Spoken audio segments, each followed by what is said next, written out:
that a giant peanut behind you, JJ? It is. It's a Jimmy Carter peanut. In fact, I don't know if you can tell, but it has a terrifying toothy grin on it. I don't see it. Oh wait, is it like hidden in there? Like it's not like a different color than the peanut skin, is it? It. Oh my god! Sheesh! It's like It was Little Shop of Horrors. Yeah, it was It was like a fundraising promotional thing for the Carter campaign. Yeah. That you ran, of course, back in the day. Yeah, I'm that old. Yeah, I was around during the. I was gonna say, Pisco, you can't get JJ started on his background because like each piece has like a 4-day backstory that he could tell. There's like an entire lore to his apartment. Yeah. That's why there's so many videos. I typed in JJ Have you McCullough. been there? Yeah, of course. Oh, me and JJ go way in Canada. In Canada, yeah, I've been to Canada. It's. Oh, wow. I don't want to sound un-American or anything, but no. Well, soon it will be a part of America, and so you won't. The 51st state. That's right. No. But I was gonna say. Oh crap! What was I gonna say? No, I don't remember. Doesn't matter anymore. Oh no, I googled JJ McCullough, and like the first autofill is apartment. Like that's like the biggest lore thing about him. Like so. Anyway, You ever get confused with JJ Redick? There's a lot of JJs that are like sports. JJ Redick. Oh no! Sometimes people make jokes about JJ Abrams, and I'm really dating myself if at the schoolyard people used to call me OJ because that was, of course, the popular initial named man of the time. Yeah. Welcome to Live and Learn, the only American podcast that has diversity Canadian hires. I'm 25% of it, the soy pill. With me as always is Hutch, Pisco, IRI, and special guest. Everyone give a warm welcome to Canadian ambassador of the 51st state, JJ McCullough. Thanks for having me. JJ, welcome. Nice to be here. JJ, how are you doing? Tell us about yourself. Who are you? Why should we listen to anything you have to say? Oh well, I'm a beloved Canadian YouTuber influencer. I was actually recently named as one of the top 15 news influencers in Canada, behind Joe Rogan and all the other Americans. So I think I was like one of only like 3 Canadian names on that list. So that tells you something. That's huge. That's a huge get. Well, right how long have you been doing content? What do you do? Introduce yourself to the stream here. Yeah, so I mean, I make YouTube videos about cultural stuff. I used to be a political commentator. That's actually my background. I worked for the Washington Post for many years as a weekly columnist, and I used to be like a sort of talking head pundit type up here in Canada on television for a while. And when I gave that up, I made the transition to YouTube. I kind of thought I wanted to be a non-political YouTuber. But they keep dragging me back. People like my political hot takes. So yeah, my videos on political commentary always do much better than my videos on the history of popsicles or the kind of things I want to make videos on. So is Pierre Poilievre here to stay? As leader of the party, it seems like that. I mean, he's still he's personally very unpopular, but the party is still doing quite well. There's kind of a disconnect, right? So like Carney is very personally popular, his party is not. Pierre is very personally unpopular, but his party is still relatively competitive.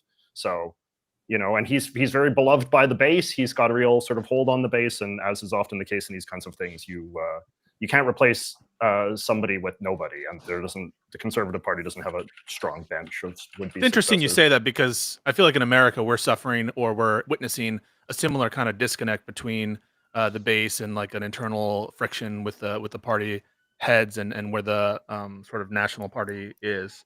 So yeah, I mean, similar things in different countries.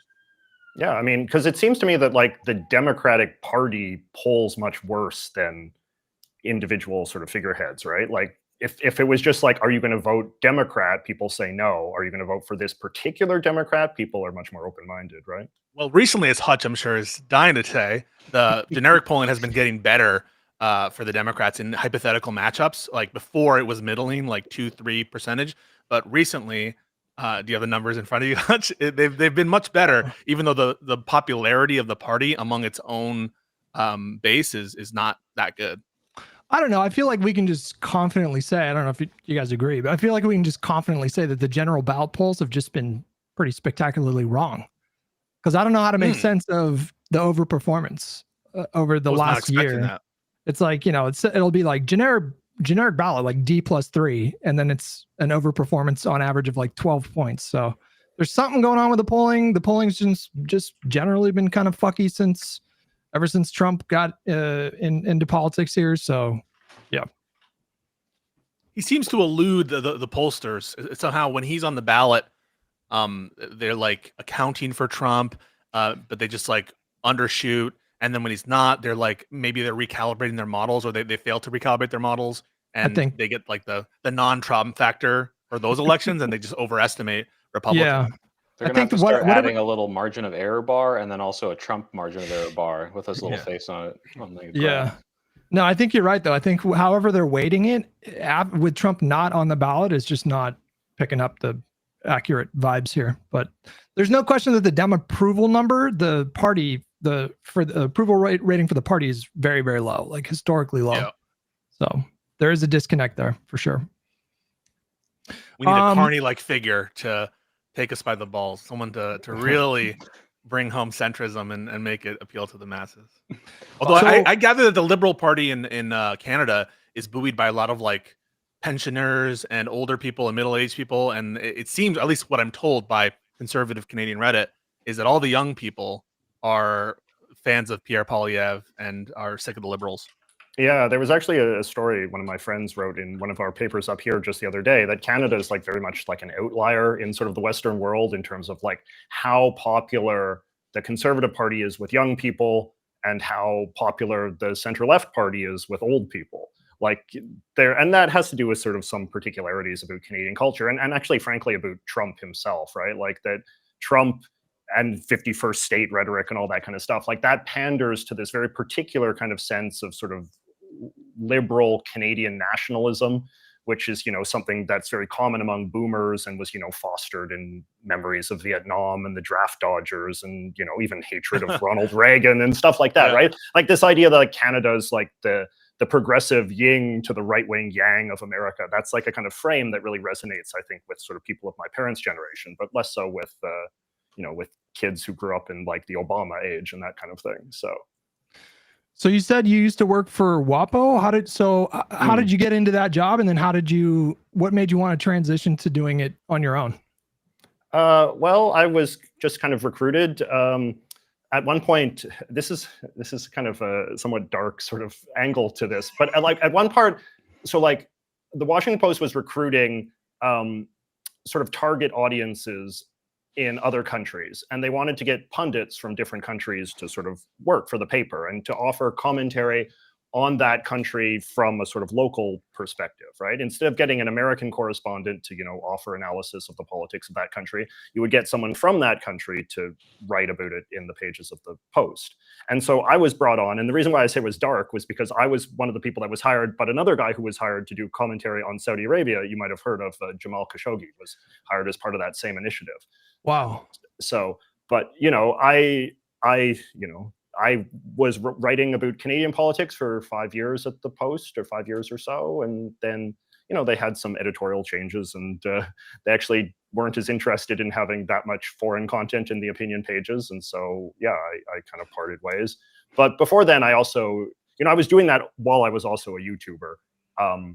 I started doing YouTube when I lost my job as a Canadian political pundit up here working for television, because the TV station I was working for actually went out of business. And then in the aftermath of that, I made the transition. It's a tough space. You look like you did well for yourself. I'm looking, you got 1 million subscribers here. That's not horrible. Got that gold button. That's what Soypil will be looking at in a few months. I'm guessing is calling everyone racist. Yeah, I gotta start. I'm running out of Republican pundits. They need to crank out more of them. Why IRI is actually racist? Yeah, IRI, can you grift to the right? I need some more video content. Sure, buddy, you can attack me. I was gonna ask JJ, because did you interact with Jamal Khashoggi? Because I think this is kind of relevant as of recently. I don't know if you saw Trump get the question about Khashoggi and in front of the Saudi Arabians, and he said that's a very rude question, and whether or not you liked the guy, he was a controversial figure, and you shouldn't ask stuff like that. You're embarrassing our guest in front of America. No, like I didn't like I was like on email chains with him and things, but like I never interacted with him directly. But what I can say is that obviously his death was like hugely sort of traumatizing to the post sort of community, right? And I remember very much like how people were talking about it and in the aftermath of that. And then so for Trump to be that sort of cavalier, and for also like a big part of the Jamal Khashoggi story as well is that like Jamal Khashoggi's like commentary was, you know, like quite mild by the context of these sorts of things. Like he was writing about, you know, the royal family and all that in the way that like I might write about Carney or Trudeau or something, like just very sort of base level stuff. It's not like, oh, they should kill him or something like that. Like it's just routine political commentary of the sort that is very normal for American-based political observers to write and comment. Right. And so the idea that he would pay with his life for something as innocuous as just kind of like generic sort of foreign policy analysis and criticism and, you know, takes on the state of Saudi politics and governance, like that was what made it so appalling on some level. It was just this absurd, grotesque, hideous overreaction to such a, you know, from the perspective of such a thin-skinned regime. And then for Trump to be like, oh, well, you know, like maybe he sort of had it coming and let's not shed too many tears. You know, he was no angel himself. Like it's completely like repulsive. Yeah. And I think he called it a bad deal in his first term, like the murder and dismemberment of. Yeah. I mean, he has zero. He doesn't give a shit. Well, and I just it like might be worse than that, Pisco. Yeah. Because sorry, go ahead, finish. No, you go. Well, I was going to say, I don't know if you guys heard that there was a phone call that he had with MBS that someone had overheard, and this isn't classified. This is still classified, but I forgot who was calling for the declassification. This guy said, this is one of the more concerning things I've ever heard him say. And I think he's speculating, or I'm speculating, that he was on the phone with this guy, and he's like, yeah, I wish we could do that here, but we can't do that here. You know, like I think it goes beyond just, oh, he was callous. I think it's like he respects that. He wants that where we are. Oh, yeah. Well, he just tweeted he wanted to execute Democrats because they're like, don't obey illegal orders from the military. And we have an announcement from Hegs at the Secretary of War that there's going to like an investigation into Mark Kelly, who is in like, I guess, retired status, and to see if he should be court-martialed for saying something that has been nothing less of a truism in military. If you ever like talk to a military veteran or anybody, and I used to be a bartender, we used to do this, they would always say like, you have an obligation to disobey illegal orders. Trump actually tweeted like a plaque that said something to that effect. And so all the Democrats are saying is nothing less than a truism, but they're starting this investigation, and Trump has been calling for their immediate imprisonment and execution. Yeah, it's like reminding people to wear your seatbelt when you're driving. You know, what's the big deal, man? Relax, Trump. Well, yeah, Pisco, can you give us like the legal analysis of this? Like, I think the strongest devil's advocate of analysis against this is because they're saying that all these things that Trump is doing are illegal, which they are. But let's just assume that they just say, hey, everything he does is illegal. Therefore, you must disobey illegal orders. Therefore, you should turn against Trump. What about this is just, you know, truism in line with this is just how the law works? And what about this could be interpreted as some sort of like, hey, disobey the chief executive? Yeah, that's so like it's just protected speech. It just is. Advocacy for illegal action in this country is protected speech. So saying that it's morally good for you to steal, it's morally good for you to murder, it's morally good for you to disobey lawful orders, it's more like all of that is protected speech. You can even say like the worst thing, like I agree, and there should be more like terrorist actions against this country. And that's all protected speech. What's not protected speech is the Brandenburg test, imminent calls to lawless action. And what you need there is imminence. You need intent for the thing to actually occur. It's a stringent test. And obviously for any kind of like conspiracy liability, you'd have to prove that there's a meeting of the minds to make like illegal things actually happen. And you're never going to prove that there, or like accomplice liability. So it's all a show. There's no good argument that this isn't protected speech, or what they're advocating for wouldn't itself be legal. And we can distinguish all day the bad faith comparisons to Jan 6 and the fake elector scheme. Happy to take those bad faith comparisons anytime, but it's all protected. Well, it's all a distraction from Trump failing to accomplish his campaign promises, failing to release the Epstein files, failing to bring down prices, blah, blah, blah. But I don't think it's going anywhere. He's a lame duck president already, I think. I mean, I can't think of really. I mean, maybe they do another reconciliation bill, I guess, in 2026. But apart from that, he doesn't seem to have any policy goals in terms of legislation. And I don't know. I just feel like they've overplayed their hand throughout this entire presidency. And the news about Comey and what's her name, Tish James? Is it Letitia James? Yeah, That is just another example of the system checking their authoritarian impulses. It's just like another signal of their own impotence. Like, I don't know. I just, for me, like Trumpism, the only time that the brand has been worse than it is right now, or the political strength has been worse, is like right after January 6th for like a couple months afterwards. And then he kind of picked up a little bit in the polls, but I don't know. I just feel like it all this stuff is like, it's alarming. It's scary. It should make us worried about the state of politics in America, but it's also just a sign of how weak he is.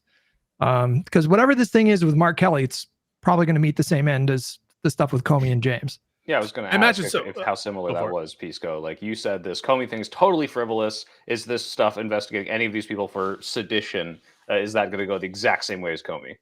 I think it will. I mean, I'm less familiar, honestly, with the like the code for military justice or whatever. And maybe there'll be some internal DOW, sanctions on him or whatever. But the Constitution applies to the military. It's not like this carve out where the military doesn't need to listen to the Constitution as much as Trump would like you to think otherwise with his like deployments in various different places. They have to like pretend that the Constitution doesn't apply to them. It does, and so there's no way around that First Amendment analysis. I think even if you are a uniform member of the military, and so I think that even this Hegseth is trying to be as provocative as possible and not focus on it.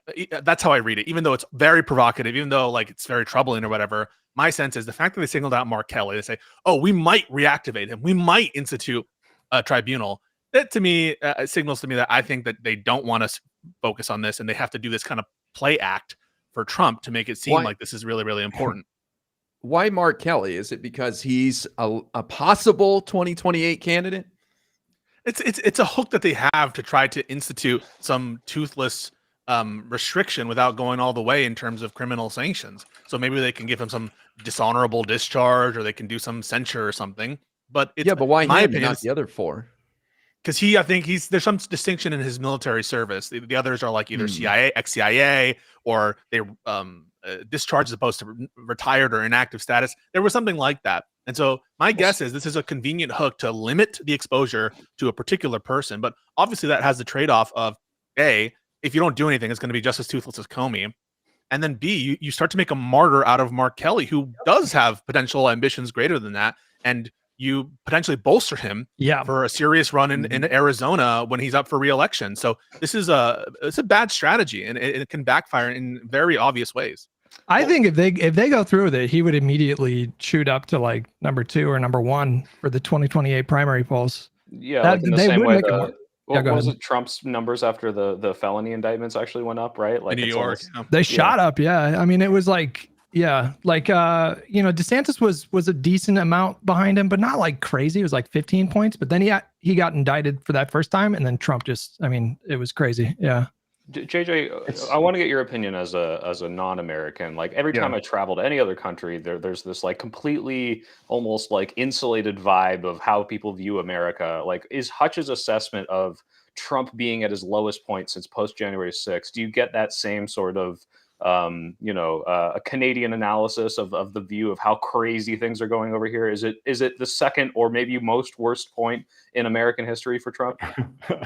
I think everybody is very much interested at like from the foreign perspective. I think everybody's interested in the midterms, right? Because it's true. Like you've been hearing all of this sort of narrative that Trump is sort of passed into this kind of lame duck phase, and the last week feels like last 2 weeks maybe feel like it was a sort of significant turning point.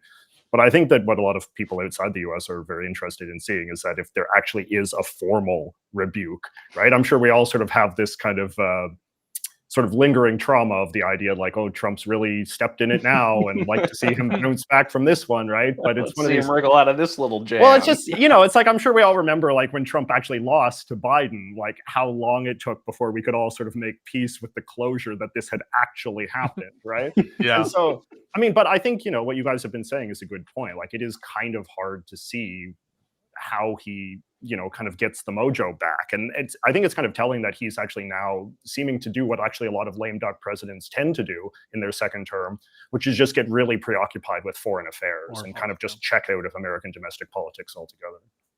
That's It's interesting. easier. Wait, so hold on. Explain that to me. What do you mean? What are the historical analogs here? Well, LBJ, I think Reagan. Yeah, even like Obama, like Bill Clinton trying to make his peace deal in the last year of his presidency with Arafat and the Israelis, right? Like, there's kind of a sense that like when you don't have, there's no possibility of a third term, right? So you start to think about your legacy, and then you think of like the great presidents, and what did the great presidents do? Oh, they had some sort of foreign policy achievement, and that's often what presidents are perceived to be doing in their final years in office. So give us your assessment as JJ, putting aside the JJ. Canadian aspect of it. Like, what's first politically, just for my sense, I don't really know. How do you align yourself, and how do you view Trump's term? Do you think it's successful, or what are your thoughts on it, and how do you feel about it? Well, I mean, like, so I come from like a conservative background, and like in Canada, I've always been sort of more conservative minded as far as punditry goes. But I think like in an American context, like I'm very much like a sort of never Trump kind of bulwark sort of type of guy, right? In fact, actually, I think I've become a lot less conservative because of Trump, right? Because like the fact that so many conservatives fall in line behind, a man as obviously repulsive as him in so many ways is deeply disturbing and discombobulating, and and makes you sort of think twice about the sort of movement that you've previously considered yourself aligned with. And so I think Trump has just been terrible on every level. I mean, I think especially as a Canadian, I must say, these tariffs have just been atrocious, terrible. And as somebody that really values good relations between the U.S. and Canada, almost above any other issue, Trump has been, beyond awful. He has allowed, politicians like Carney to just demagogue in a sort of anti-American way and sort of whip up this kind of anti-American sentiment in order to further his own political career and push for protectionist policies in Canada that I view to be very destructive and bad. So, I mean, I don't need to tell you guys why Trump is terrible. I agree on all of the same metrics, but it is uniquely bad in a Canadian context as well, just because he gives legitimacy to a kind of Canadian anti-Americanism that I myself have always viewed as one of the great sort of corrosive forces in Canadian politics. Well, JJ, you famously have the current president picture in your apartment at all times. Do you have a photo of Trump behind you, or have you decided not to do that? I don't actually. I had one during the first term, and that was even a little tough, and it got a lot of comments. But like in the second term, like, no, I just couldn't handle it. Although I was thinking about just to be sort of cheeky in the same way that Trump, in the Hall of Presidents in the White House, where we have the Biden auto pen thing. I was thinking of maybe replacing the Biden picture with, remember that picture of Trump in the Chicago or the Colorado state legislator? The really sort of like fat-faced Trump. Oh yeah. I was thinking maybe doing that one. Sure. Well, this is potentially a good segue because, for as horribly as I think Trump is face planting right now, there's somebody else who's doing what I think is quite the opposite, which is Mamdani. I thought that White House meeting was remarkable on so many different levels. Soypill actually said that he invited you on, JJ, because you had some thoughts about that specifically. So why don't we kick off? Yeah, let me show his tweet, actually. First, I mean, this is the photo you were talking about? Yeah, that's the one. That's the one. Hey. Yeah, I think you should put that one up. Maybe like also make it a little bigger, give him like the piggy ears. And, yeah, but let's see. This is the tweet that I saw, and I was like immediately like, you know what? JJ should come on Live and Learn. You said it's funny, or actually here, you read this one, JJ. This is your voice. Okay. So I say, it's funny seeing some leftists strain to come up with an ideological theory of why it was a good thing that Trump liked Mamdani. Yeah, and I was thinking about that because it's like, Mamdani is sort of like, the new hotness, and obviously a lot of left-wing people, leftist sort of people, have viewed him with great reverence and all of that. And I feel like the theory that he is this kind of golden boy who can kind of do no wrong from the perspective of sort of the more ideological sort of left-wing people, I think it's been very difficult to come up with a theory, an ideological theory, which I think is how a lot of his fans tend to view politics, as to why it was a good thing that he and Trump kind of got along so swimmingly. And there's been a lot of like very bizarre takes, I think, as people struggle to come up with an ideological theory of it. You know, the idea like, oh, what we're seeing is some sort of horseshoe theory alliance, and you know, Trump gets people in the way Mamdani gets people. You know, like it's been a lot of weird stuff. So I'd be curious if any of you guys have a coherent theory of what this means beyond just that, you know, they got along. Yeah, Hutch, it sounds like you maybe kind of disagree with this. Give us your take. I don't think it's ideological at all. I think Mamdani went in there really prepared. I think his team told him to flatter Trump and be charming and present himself very professionally, you know, like make sure his like haircut was good and all that stuff. And I think he just, I think he went in with a game plan to manipulate Trump, and I think it worked. And I think he got way more out of that meeting than Trump did. I mean, that endorsement from Trump will translate to political capital that he can spend in New York City. You know, he only won by like 52% or something like that. There's a lot of conservative New Yorkers, and that kind of an appearance with Trump probably will translate into support for him. I thought it was also remarkable that he seemingly, I don't know if he did this on purpose, but he got Trump to defang Elise Stefanik's line of attack against Hochul, which I thought was fucking insane, because there was a reporter that asked him, you know, Elise Stefanik says says he's a jihadist. What do you think? And Trump said no, and that sort of a thing. So it's like, if you're Stefanik, are you like, okay, do we come up with a new attack ad? Do we just keep going with that? But I mean, I don't think there's like a horseshoe thing here at all. I think if he went in there and was antagonistic and, you know, and picked a fight, then the tone of that meeting would have been completely different. But I think he went in there with a game plan, and I think it worked pretty masterfully, in my opinion. I'm going to say, JJ, I agree with Hutch on this one. It really does seem like he charmed the pants off him doing the, like, I want to say that he bought him that new outfit he's wearing that matches Mamdani's outfit. He must have given him some sort of trophy or gift. The Michael Scott outfit when he's good. Yeah. And he kind of brown nosed a little bit. He did his little Mamdani charm, and like he got Trump to be like, "Well, this guy, he can't be so bad. You could call me a fascist if you want. That's fine." You know, like if he's able to do that, I think this is going to translate to like political capital, where the hey, he's an evil communist, we need to deport him people.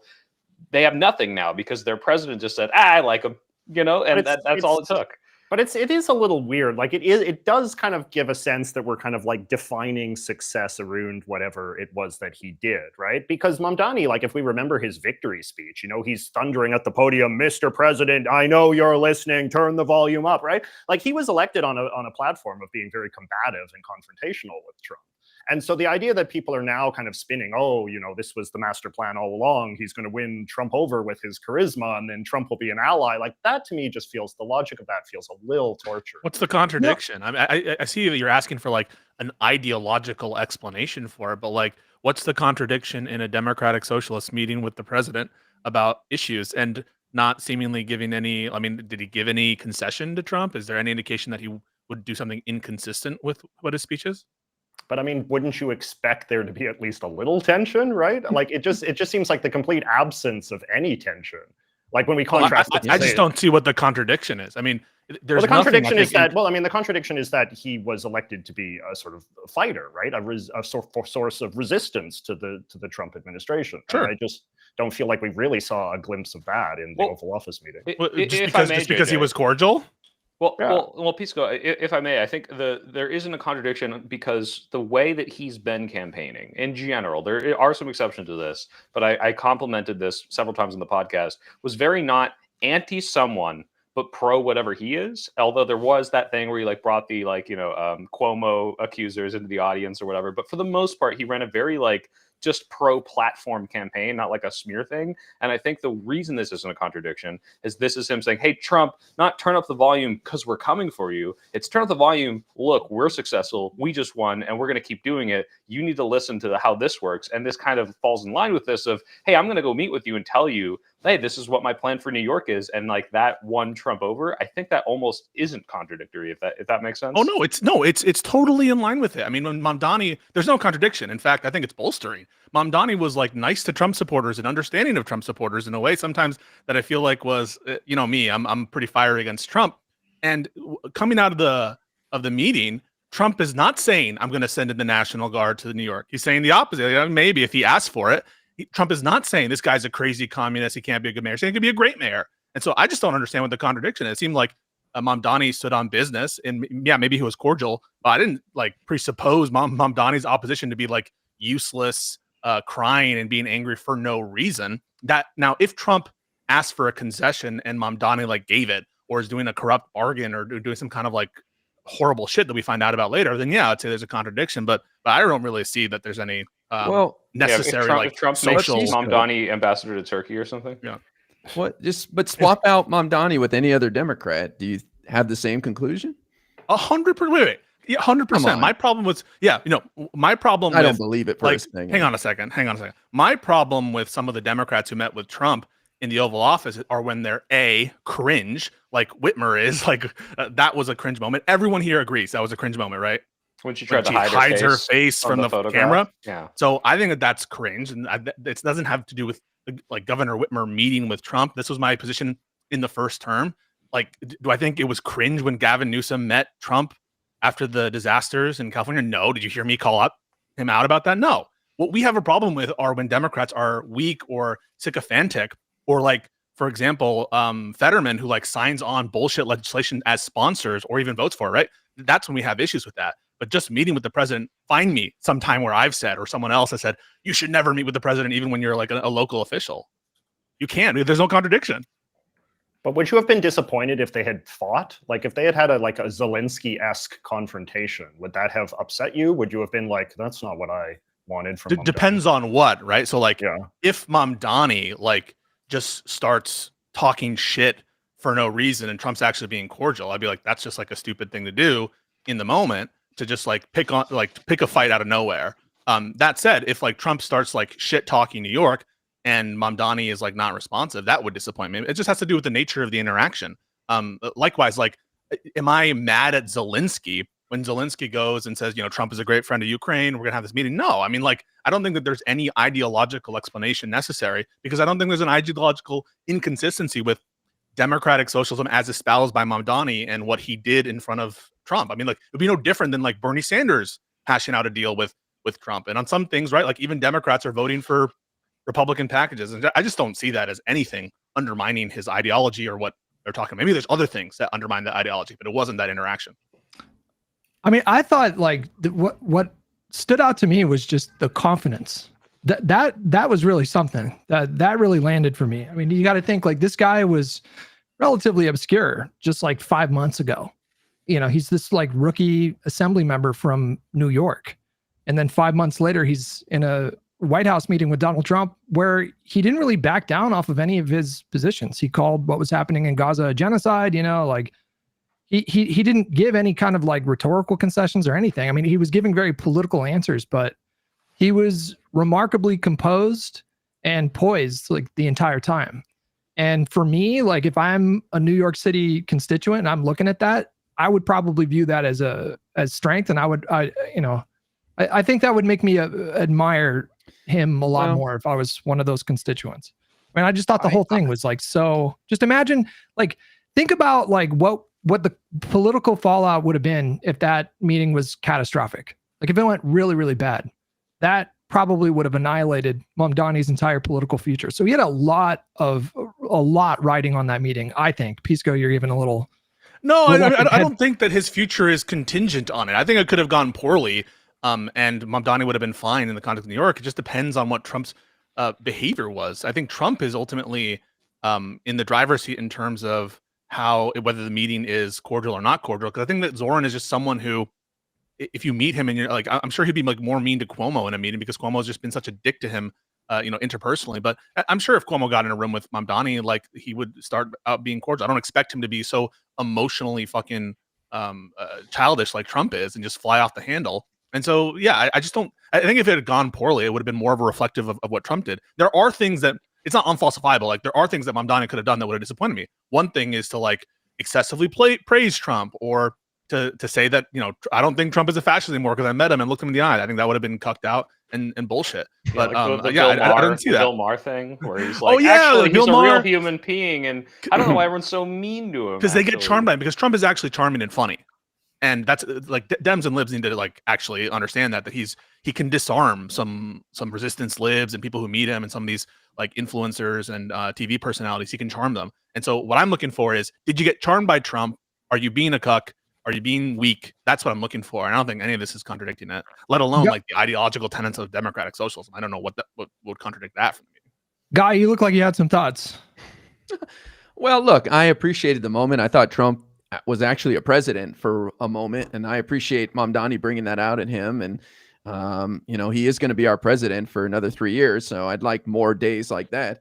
But I can't help but be kind of salty about how the left has been demanding a fighter and someone to stand up to Trump and someone to resist him. And Mamdani goes in there and they have a bro fest and everybody's making excuses about this is great. It's fantastic. And I think he made a mockery of the whole calling Trump a fascist when he started giggling. And as the reporters asked him about it, like, yeah, I think he's a fascist. Well, you didn't really have any meaning behind it. He didn't really giggle in that moment, though. Like he was smiling his ass off the whole time. Like, yeah, no, he's a fascist. Yeah, I don't know. I had a totally like different. nervous weird politician. Like, hey, I have to tell this guy to his face that I think he's a fascist. That's kind of. But it just shows how ridiculous the whole thing is. Like, that Trump is a fascist, or that Mamdani's willing to meet just with like a fascist. calling him a fascist. It's like trying to label someone a racist or something. Like, now what? Okay, you serious? Wait. So you don't think he's a fascist? You don't think Trump's a fascist? I don't think it's worth arguing. Is he a fascist? Is he not? It just Whether it is like or not, do you think he is? Whether you think it's worth arguing, do you think he is? Well, I think he's done some fascist things. See, this is the thing. Like, I think that if you take a notion like fascism, and if you think it's overly broad and too used or whatever, I mean, we had this conversation with P.F. Young. Some of you maybe have done the thing with P.F. Young.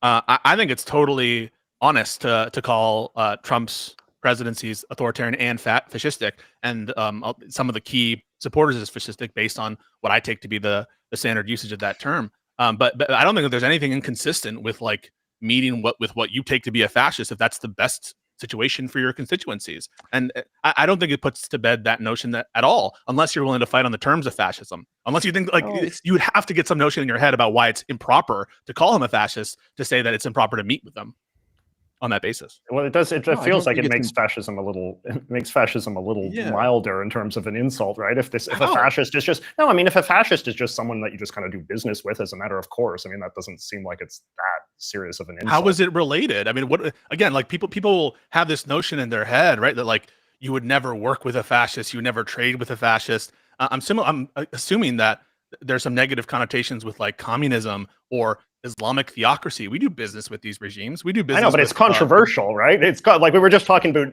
MBS, right? When he's in the Oval Office, like we have some reservations about that. We feel like something is less than fully kosher when the president is, backslapping some fascist dictator from the Middle East, right? Well, what do you want Mamdani to do? Mamdani, I'm sorry, I'm not meeting with the president because he's a fascist. Even if you think here's the thing, ideologically is. I want him to do exactly what he did, but I don't want other Democrats to get criticism for doing that too, which they have been for the last year, nonstop. Yeah. Okay. Pisco, real quick. That's inconsistent. I would condemn that. So I was going to say the one credence I think is the most strong, and this is another tweet from JJ that I thought was worth having you on for, was this idea that like Gavin Newsom is this toothless Democrat who wasn't fighting back, but Mamdani, he charmed the pants off him. That's what we've been waiting for the whole time. And like I think Kyle Kalinske had put this out as well. And this baffled me because like of all the things that I think the Democrats needed, it was thank God Gavin Newsom is finally doing this redistricting. Thank God someone's fighting back. Thank God someone's pushing back against the rhetoric. But now like this post hoc narrative of like, oh, he's just complaining about mean tweets, but Mamdani, he did the right thing. This is the leftist spin that I think like I can. Well, that's stupid. I mean, if you point to that specific thing, but that's a hypocrisy in leftist criticism, which you can always find. I mean, that shit's leftists have some of the dumbest criticism sometimes, especially of some Democrats. And but maybe they were also criticizing Kamala for, I don't know. Kamala called Trump But a don't you fascist think- too. Kamala met. Oh, go ahead. This is a learning moment. This is a teachable moment now for leftists to see how politics actually works. And like, oh, you got to work with people in power. They're not going anywhere, and they're not You're hating optimistic. on the establishment. Rah, rah, rah, rah, rah. Like, come on. I mean, this is how politics works. There's a practical reality here, and Mamdani represents 9 million people, and Donald Trump has signaled an antagonistic attitude towards New York City, and if he can foster a better relationship with Trump, then that could translate to better outcomes for New Yorkers. So, this is just the reality of politics. He's there representing his constituents. Like, JJ, I'm curious, like, what do you think was the point of that meeting for Mamdani, and do you think he accomplished his goals? I mean, I think that it was just one of these sort of matter of course kind of things that in the Trump era, only now do they start to have like this weird layer of sort of discomfort and anxiety, just because Trump is such a sort of toxic presence, that these kind of ceremonial, kind of pointless, going through the motion kind of rituals that have until now just been the kind of thing that nobody pays attention to, suddenly they do. But at the same time, I think that, and part of the reason why I was tweeting the things that I did and why Niels was bringing them up was because I think that still at the end of the day, the easiest explanation is just that both men took the meeting like just on a very surface level, and that there's not much more to say about it than that, right? And I think in some ways, like, to see little glimpses of normalcy, little glimpses of ceremonial sort of tradition in the Trump era can be a little discombobulating, because the rhetoric is so heated and so high that we're expecting sort of every interaction with Trump to be sort of engorged with sort of political, ideological significance. And I think that when an incident passes by in which it just kind of seems like both men were kind of friendly and got along, and nothing really of substance was discussed, and they just did a little photo op, I think that leaves some people kind of grasping for a deeper political significance, when it might have just been that both men were surprised that went as well as it did. Or grasping for more ideological contradiction. I don't really see one. I mean, I'm bringing it up because like as Niels was saying, like, there were leftists who were trying to make. Yeah, I mean, there's some leftists who say dumb things. There's some libs who say dumb things. And that's just what I was responding to. It's not just some, Pisco. I think the backlash is for years we have heard this cry against the establishment Dems, calling Trump a fascist, saying everything Trump does is evil, but then working with him. And it's like, how can you support this bill? How could you possibly legitimize what you call this existential threat? And then Mamdani is kind of doing the same thing, which is good. But Soypel, that runs the gamut way. with respect. I mean, like, some of this shit, yeah, I agree with you. So stupid, so dumb to make those comparisons. But on some of the stuff, like, for example, support for the Lake and Riley Act, defections on these, you and I, guys, we have some disagreements on some of these votes for the continuing resolution where they do vote with Trump. On that shit, I think that's substantive. And I don't think it's stupid to say, hey, you're doing what Trump wants in that context. But a pro forma meeting with the mayor-elect and the occupant of the Oval Office, I don't think that that's crazy or contradictory at all. And in fact, if you take a bad view of leftism and socialism in the past, right, like the Nazis made the deal with Stalin, the Chinese communists made a deal with the nationalists, like, right, like, lefties make deals all the time. I don't think every political group makes deals and stuff and has relationships with other parties. I don't see that as undermining, unless one of the tenets of their philosophy is to never meet with someone of the other persuasion. Well, Pisco, let's end it with this, because I think you might agree here. Do you not think that if Mamdani had gone in there and not had like a shouting match, but had like condescended and contradicted Trump the entire time and made him look dumb, that the same leftists would have been like, this is how you get it done? How dare those Democrats not know what to do for the past 10 years? He killed it in the exact same way, almost as would they find any way? I don't know. My guess is probably, yeah, a lot of them would. I'm just being honest. I think a lot of them would. But I also know that leftists love doing this kind of internal hate and this like internal purity testing. And so they have reputations for both, for like ignoring, like the Graham Plattner is a great example, right? That situation where if you can imagine the same being true of a centrist Democrat, and all the lefties would be like, you want to vote in a fucking Nazi, and they do the same thing with the what's the brigade in Ukraine of the far left? Yeah, you know what I'm talking about. And in a second, obviously, I would grant you that lefties would have some dumb contradiction there. I mean, that's easy, but they also have a reputation for like internal purity testing, and I'm already seeing that too. So it runs the gamut, and yeah, I can find some dumb critiques from lefties, and I would agree with that. And so if it's pointing that out, I guess I agree with the spirit of JJ's tweet. Anything else though? I don't think there's a contradiction at all. Nails, you must bring up as well the other, because it's worth noting that there is a kind of other dialogue that's happening simultaneously on the right. Did you see that other thing I tweeted about how Fox was hyping the meeting before it happened? Like Fox had this big graphic done up, and it shows Trump and it shows Mamdani, and then in huge letters it's "Showdown with Socialism." Right? Yeah, so it's like their audience was being primed to expect but that's a contradiction. Wait. It's a great point, but that's a contradiction because Trump said that if you elect Mamdani, the whole city will go to shit. You won't have a city anymore. It'll be horrible. The contradiction is in Trump's approach. Trump is the one saying he's going to be a great mayor. No, that's right. And did they brown his skin in this graphic? I don't think he's this color. It's true though. Like MAGA, and like I've heard sort of people bring up that like MAGA now has to sort of like reorient their whole sort of narrative about what Mamdani represents. That's why I think he was the new boogeyman. That's why I think like that meeting to me, seems like a couple of you guys think that it was, just kind of like a surface level meeting. But I don't know, to me, it felt very high level. To me, I felt like Mamdani demonstrated very genuine, a surprising, like shocking amount of political talent for someone without as much experience. Like for him to walk in there, and I think he went in there wanting that meeting to go the way that it did. And in doing so, like it does kind of mute a lot of the attacks against him from the right. And so that's just, that just makes his life a little bit easier. And especially during these first like 6 to 9 months of his mayorship, whatever you say. Mayorship. There's a lot of pressure on him to deliver, on his agenda right now. And so I just don't think he needs any of those distractions. I think that this meeting helped him a lot.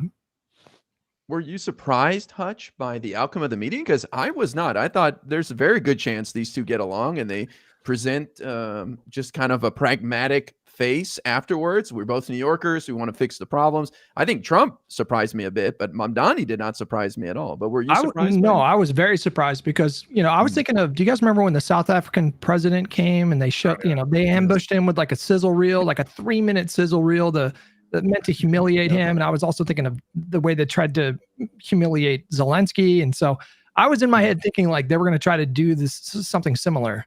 And maybe honestly, like my headcanon is like, maybe they were, but Mamdani was so charming that Trump just decided to wing it and be friendly with him. I could be making some shit up, but like, if that's the case, I think that demonstrates genuine talent, like a rare kind of talent.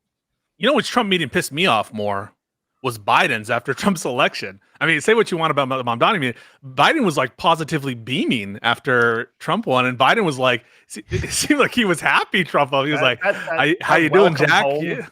Yeah, welcome home. Dude. That was wild. Print makes my skin crawl to this day. Welcome home. Like that's a guy who, listen, one of the most important fundamental pillars of American liberal democracy is the peaceful transfer of power. And I understand that it's the height of irony that, Trump did what he did in 2020. But I do think he was beaming. It's not a dick suck transfer of power. It's a peaceful transfer of power.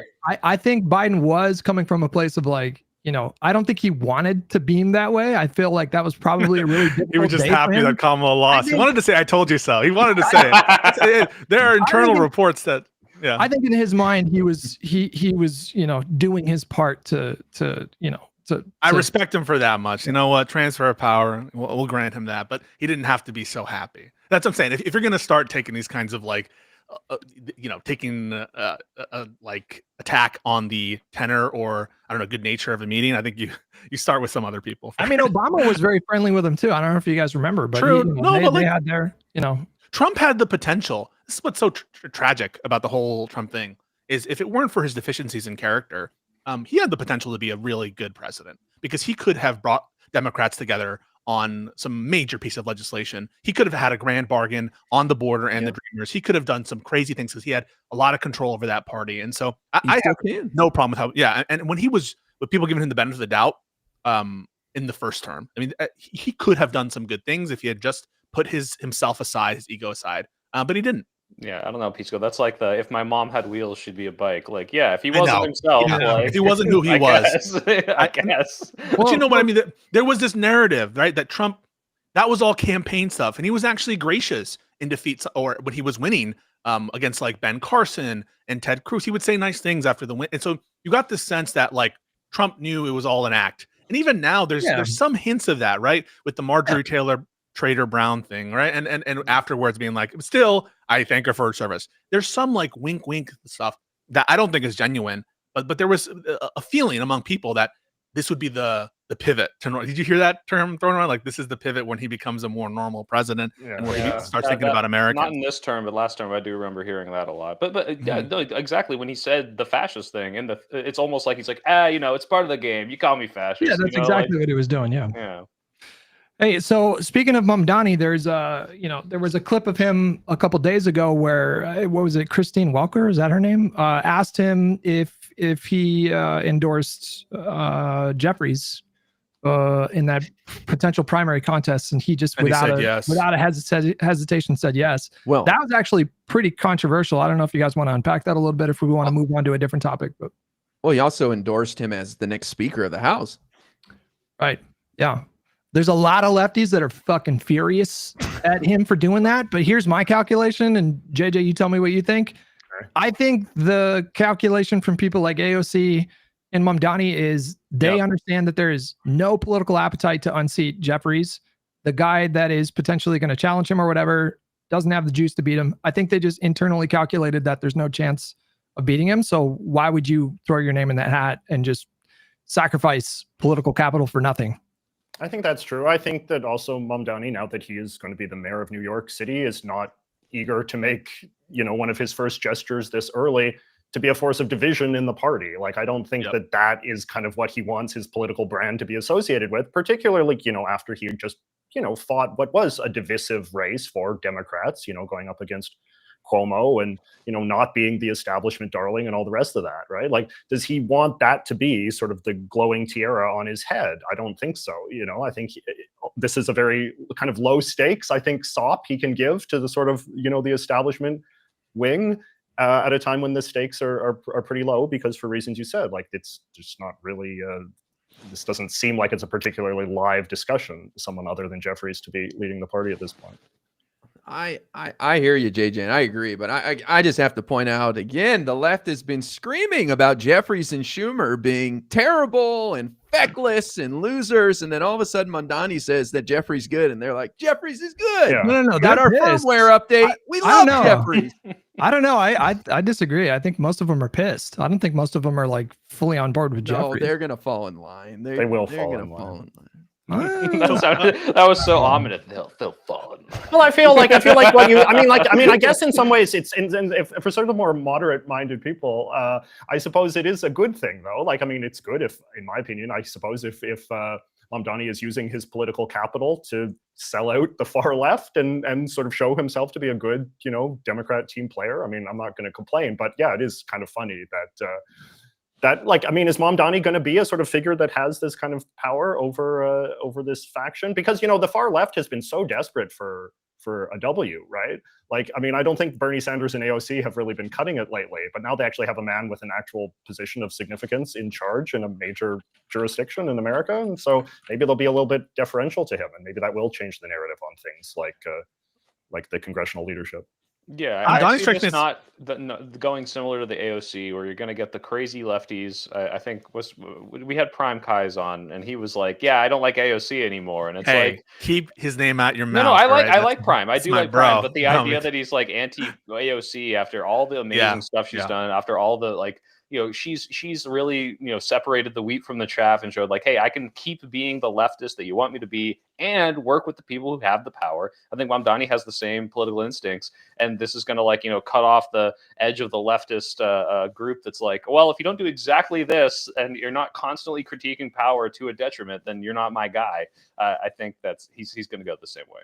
Mamdani's aware of his constraints. He strikes me as a man who's knowledgeable about his constraints, and he knows he doesn't have the kind of pull over the base that Trump has. He doesn't have the office that someone like Trump has, where he's able to actually put pressure on incumbents, let alone the leader of the House among the Democrats.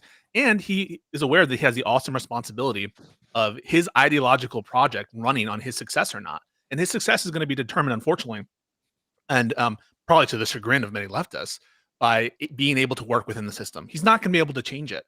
This was part of the pitch that a lot of more centrist Democrats gave when they were selling Mamdani to the kind of Mamdani scared crowd among the Democrats who wanted to vote for Cuomo or someone less radical. Is he does not have either the institutional, popular, or nationwide strength to undo the system in which he lives. And part of that is the Democratic Party itself, and certainly who's in Congress. He doesn't have control over that. So it'd be a useless gesture for him, even though I do think that it's time. I think that Jeffrey should go. I think that Schumer should go. Do I think that it's smart for him to say that publicly? No, I don't. Yeah. JJ, I just want to piggyback off of what you were saying, because I've been banging this drum for a little while now. My sense of things, and you guys can tell me if you agree, but I think the left has been pretty stagnant since about 2018. They haven't really dramatically risen their numbers. DSA membership kind of plateaued, dipped a little bit. I'm sure there's going to be a surge after this, but well, Hutch, I made it to the top of the BreadTube subreddit with 30 upvotes on one of my videos. I'll have you know. Okay. Wait, what? What does that have to do with what I was saying? No, the left being BreadTube was huge in 2018, and now it's like a dead subreddit. It's gotcha. I don't know shit about BreadTube, but no, but I mean they've been they've been feeling burned for quite some time. I mean they never got over 2016. They definitely didn't get over 2020. After the moderates dropped out and coalesced around Biden, they saw that as, the establishment rat fucking Biden or Bernie. And they've been really pissed about that. And I think what Mamdani represented to them was the potential for a resurgence.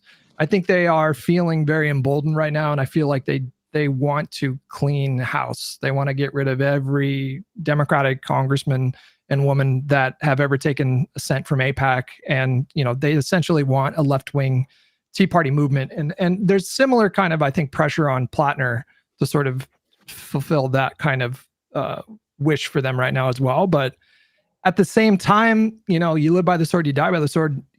There's just a lot of pressure on Mamdani. And if he falls on his face, I think they know that would be a pretty significant setback for them. But and rightly or wrongly, it would discredit some of their ideological positions, even though, in fairness, he's limited. He needs Hochul on board, and probably in order to govern in a way that is effective, he's going to have to not upset certain constituencies. And it's not just Democrats. It's also Republicans and interest groups within the city, including, for example, the police. And so he issued a statement sort of repudiating his past defund the police or police are racist statement that he gave in the exuberance of the Black Lives Matter movement. And so he gave a statement kind of saying, oh, this statement was made at a particular time and it should not be removed from its context. Kind of a weak backing down. It's just smart politics. I think he's smart. I think he's a smart guy. Well, Pisco, I'm curious your thoughts on this. His retaining of Commissioner Tisch. I mean, this is Eric Adams is police commissioner who was working with the Trump administration and ICE and whatever corruption was going on there. And nobody even cares. They don't even bat an eye at this. I mean, seems ridiculous to me to keep this commissioner on. Yeah, I don't know the specifics of the commissioner as I sit here. I can sort of get more informed on it. But to the extent, if this man was, or person, woman, I don't know, or they, was working with, sorry, woman, this is me, I'm sexist. It's always the libs. They're always the most sexist. It's the feminist libs. To the extent that she was working knowingly and intentionally to facilitate Mayor Adams's policy of corruption with respect to what Trump was doing with ICE, I think she needs to go. That shows a failing of moral character. And if she's not up the chain, sending messages, being concerned about that to me is a line too far. But the police commissioner is besides the mayor, the most high profile citywide position, right? In the mayor's office. The mayor appoints, she's, anything to do with Eric Adams. Why would you keep that stink around? It just seems weird to me. Well, I'm not sure if it extends to her. If the stink extends, I don't say just by virtue of the appointment of the person. Well, no, come on. You would agree with this. So for example, you would take someone from Trump's administration, you would be like, that person's okay. And depends on the context. Jerome Powell was appointed by Trump, yes or no? Yes. Would you keep Powell? Well, we did. Biden re-upped him. Would you? It's not Would you part of think his- it was bad? Do you think it would be a bad idea for him to keep Powell? Was it bad I for don't Biden think to it's a keep him? bad idea. Okay, so the Mnuchin mere ended up being fact- surprisingly good too. But that's so the diff- mere that's- fact that someone they is don't appointed work- by a first of all, previous. I don't think it's a fair comparison because there's independence between the two, whereas the police commissioner works hand in hand with the mayor. It would be more like keeping Hegseth or something, right? Yeah. I mean, I just assume that she's very popular, and there's a similar situation with Jeffries. Like, I assume he's calculating that there's, that she's well liked in the city, and that it would be politically damaging for him to pursue that. It's going to be case by case. I'm not going to give a per se rule that any political appointee of a previously corrupt administration should go when that administration leaves. And that's never been my position. And I didn't take that view with respect to Trump's appointees that stayed on after Biden, or if they have a particular purpose that like they should be insulated from that kind of political maneuvering, similar to like the Durham investigation into Hunter Biden. There are many reasons I would say for keeping someone on, especially if whatever cloud doesn't cover that person or it's not like politically relevant to do. All right, let's talk about Marjorie Taylor Greene. JJ, is she retiring just because it's the time for her pension, or do you think she sees the winds blowing away from MAGA?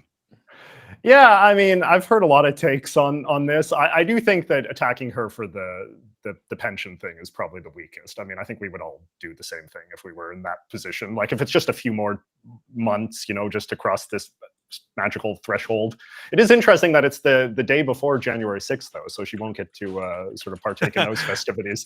But no, I mean, like, I think that like her life seems pretty sucky if she was going to stay in politics, in all honesty. Like, I mean, the idea, even if she sort of remained a congresswoman, and like, it would really sort of depend on the Republicans maintaining control of the House for her to have any kind of like ongoing relevance or power at all. But instead, like, the idea that the Democrats could gain the House, she could become some sort of backbencher who then, is on bad terms with Trump and yet is in a party that serves no purpose beyond defending Trump. I mean, like, what kind of role could she possibly have as a backbencher in a minority party after a devastating loss in Congress? Like, it seems like her whole political brand was based on being the most loyal Trump soldier. Now she's on the outs with Trump.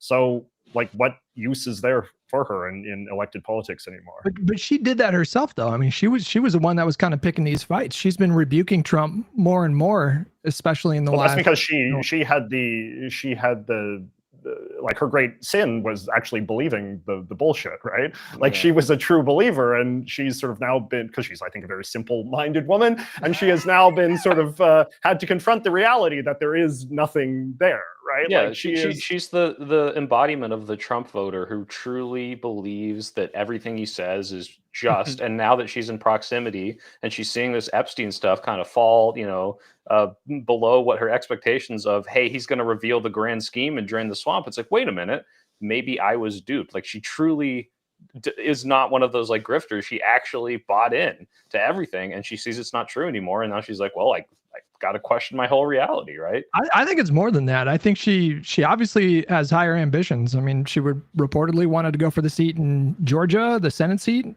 Trump reportedly, discouraged her from doing that. And I think it's also been reported that she's floated the idea of running for president. And that kind of makes sense. Like, when you think about, like, she is, I think, the largest small donor fundraiser in the entire Republican Party. Did you guys know this? She was, when she was known for being, more MAGA than MAGA, right? Like, when her whole political brand was defined by nothing other than blind loyalty to Trump. But I mean, like, obviously she's not going to be that kind of a force in the party going forward. I mean, as long as the party remains sort of, the private plaything of Donald Trump, like, anybody who attempts to create a sort of political brand of right-wing politics that doesn't include Trump, I don't think there's any reason to believe that, they're a pony to bet on, unless Trump becomes so unpopular. You don't think that, like, I mean, we'll get into the Epstein files, but like, I think some people like her are betting on this is going to be so bad that MAGA dies, and I want to be the person who got ahead of it and said, actually, MAGA was never good, or I was deceived, which is crazy because she is the Jewish space lasers person. So it's like, oh, I'm the reasonable one who got off before, it got crazy. But you don't think there's any validity to anyone doing that? And not in like the Liz Cheney way, in like the people that are jumping ship right now, like her.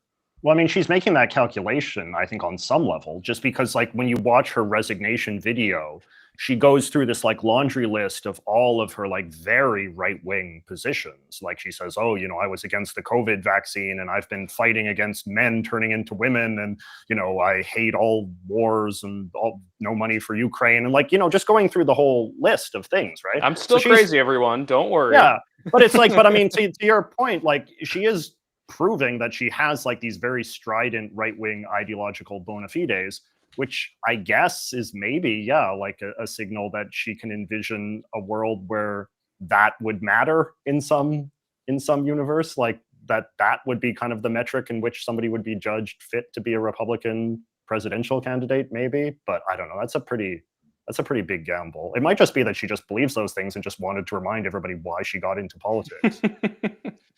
I don't think she's a grifter, and I think. Oh, sorry, go ahead, Putch. No, go ahead.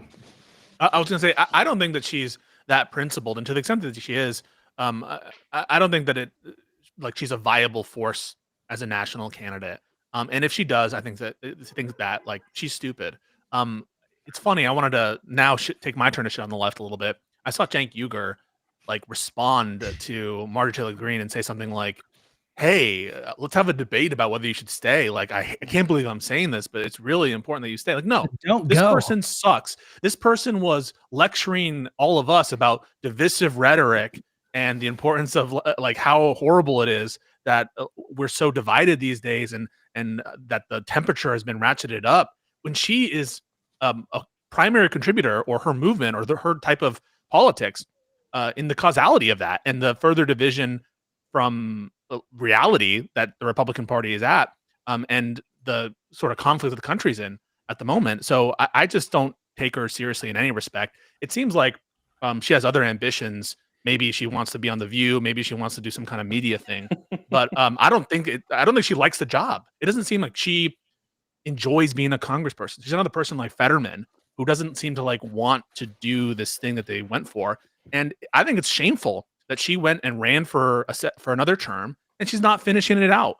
Putting aside the whole issue of the pension thing, I agree. Like, okay, give her a break. She wants to get her pension. She pretty much did the whole time. But I think more bad or immoral is signing up for a 2-year term and then not finishing it and putting your party through a special election for no reason.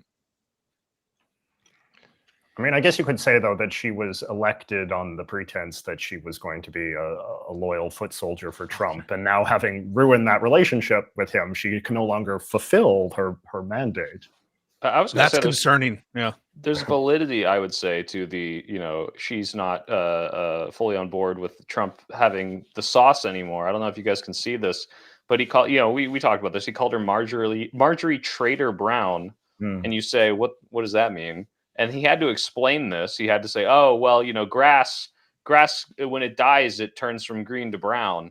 I think this is, you know, like a recession indicator for, you know, I'm very bearish on Trump charisma. His nicknames aren't good anymore. You know, I think he it's used a to banger. have really good This ones. is Cope. Trader Brown. This is a banger. The best. Yeah, no, I mean, it's not as good as Ron DeSanctimonious. Explain.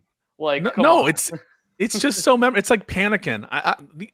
He has just a way with the English language that I think Marjorie Taylor Brown is an all-timer. I really do think it's a good nickname, and I think it's up there with Sleepy Joe. Sleepy Joe could run circles around Marjorie Trader Brown. That's awful. Do you guys agree with me though? Like, I feel like this is definitely an indicator of what I was talking about before. Like the fact that she is, you know, bowing out at this point. She wouldn't be doing that if Trump's brand was still strong. I don't think she would have been rebuking him in the first place if his brand was still strong. And I think every Republican politician, I guarantee you, every single Republican in Congress right now, they're all asking themselves the same thing. That is like, when do I flee? Now, like, I'm not going to say that all of them are going to do it really aggressively, but at some point, you know, when his numbers get low enough, like their own kind of motivations of self-interest are going to override whatever loyalty they had towards Trump. Because if he gets down to like 35, 34, 33, 32 in the approval ratings, then they have their own futures to consider. And I think we are headed to that point. I don't know what his basement is, but I think it's below 35 and above 30. I think it's somewhere in the low 30s. I was actually going to ask, maybe you guys know this because I don't. Mike Johnson, in the past, has he been someone who was like more Cash Patelli, Marjorie Taylor Greene, like, oh, I'm fully on board with what Trump is doing, but now when he's confronted with these things, it's not, I unequivocally support the president's decision. It's, I don't know, I haven't seen that. Oh, I haven't heard about that. Oh, I'm not sure. And he's kind of like gearing up for, well, I didn't agree with that back then. I just didn't know what to think of it at the time. Versus in the past where he's just, absolutely on his knees for whatever Trump wants. Is that no? I think he's always been like, I don't think that's him putting distance between himself and Trump. I think that's just him trying to avoid Trump's scandals. So like instead of taking a position, he'll just say I haven't seen it. I don't think that shows like tepid support. But he's always been pretty sycophantic towards Trump. Yeah, he was like a true believer on January 6th and all that.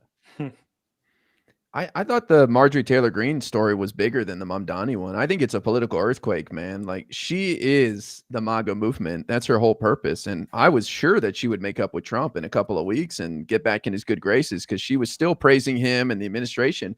But that 10-minute video she put out basically said that Congress has been neutered. We're not doing anything. And it just revealed how Trump has taken the legislative branch and completely ruined it. And she doesn't want anything to do with it. And I think it's a sure sign of the midterms are going to be won by the Democrats because we looked at these high-profile resignations mostly after the holidays to see who's going to win.